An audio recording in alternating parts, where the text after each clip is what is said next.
The target's name was Julian Croft, billionaire, philanthropist, owner of a media empire that shaped global narratives. My employer, a shadowy consortium of rival oligarchs, wanted him broken, not killed, not disgraced. They wanted him to willingly dismantle his own life's work. The method was a procedure known as deep sewing, a technological miracle, a psychological atrocity. We didn't use clumsy hypnotism or drugs. We used a resonant quantum field generator that allowed a consciousness, mine, to briefly interlace with another. I was a ghost in the machine of the mind, and my job was to plant a single, perfect seed of an idea so deep in the subconscious that it would take root, grow, and eventually bear fruit the host believed was entirely their own. Croft's mind was my destination, and it was a fortress. I lay back in the chrome recliner in the nondescript van parked 3 blocks from his penthouse. Ilara, my handler, attached the synaptic leads to my temples. Her face was a mask of clinical calm. "The idea is simple," she reminded me, her voice a low hum. "My legacy is a poison. To truly atone, I must dismantle it all." "A simple seed," I murmured, the pre-procedure sedative warming my veins. "A complex tree." "The field is stable. Resonance in 10 seconds. The tech's voice was tinny through the intercom. "Remember, Mr. Reed, you are a whisper, a suggestion, a forgotten dream. You are not there. If he becomes aware of you, the recoil could shatter your own psyche." I knew the risks. I'd seen the videos of previous sowers who'd been detected. Vegetables, all of them, their minds erased by the feedback of a conscious mind rejecting an invader. The world dissolved into a screaming vortex of light and sound. It was like being sucked through a straw made of pure thought. Then, silence. I was in. Julian Croft's mindscape wasn't the ordered library I'd expected. It was a storm.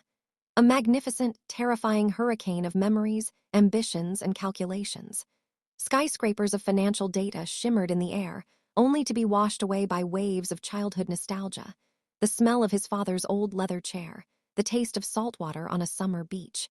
Voices overlapped, a boardroom presentation here, a whispered conversation with a long-dead mentor there. I was a single thought adrift in this ocean. My presence was fragile, a soap bubble threatening to pop at the slightest disturbance. I had to find the fertile ground, the deep, dark soil of the subconscious where the oldest, most formative memories slept. I drifted past towering monuments to his ego, the launch of his first satellite, the handshake with a president. I navigated around seething pits of insecurity, a college rejection, the sneer of a former rival. This was the curated gallery. I needed the basement. A memory surfaced, powerful and vivid. A young Julian, maybe 8, sitting at a kitchen table. His mother was crying softly, staring at a pile of final notice bills. His father, a proud man broken by failure, was staring out the window, his shoulders slumped.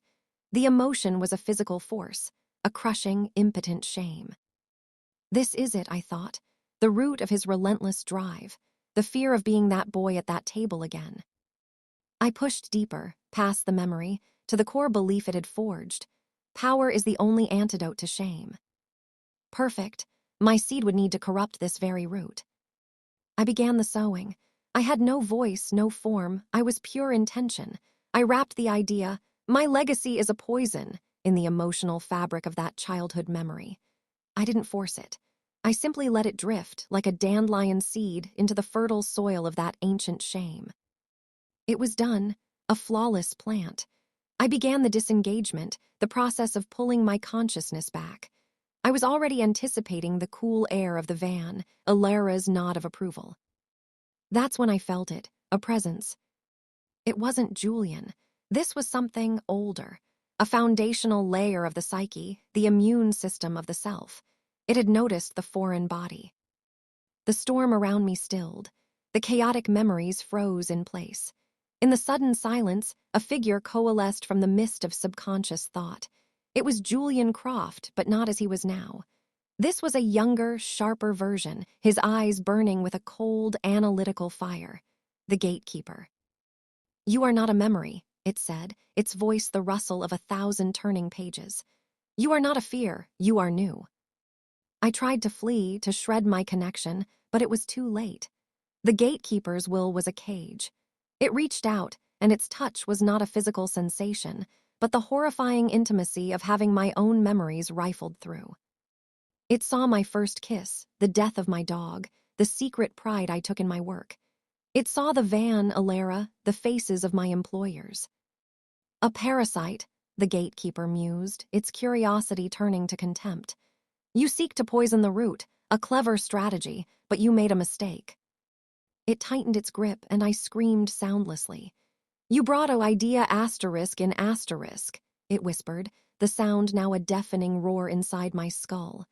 But you also take a piece of asterisk him out, a trade, a memory, an ambition.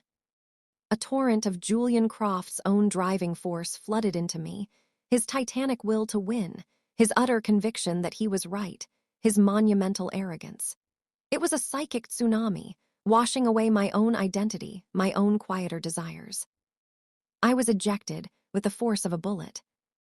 I gasped, jerking upright in the recliner, vomiting onto the pristine floor of the van. Alarms were blaring. Alara was shouting, her cool professionalism gone.